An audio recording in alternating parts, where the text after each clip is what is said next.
పద్మలోచన సీస పద్యముల్ నీ మీద చెప్పబూనితినయ్య చిత్తగింపు.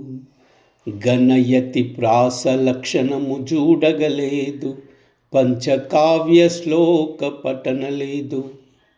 అమరకాండ త్రయంబు వరసి చూడగలేదు, శాస్త్రీయ గ్రంథముల్ చదవలేదు.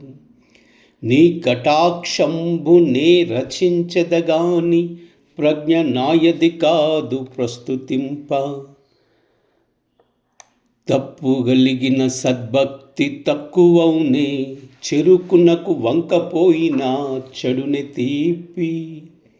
భూషణ వికాస శ్రీధర్మపుర నివాస, దుష్ట సంహార నరసింహ దురిత దూరా.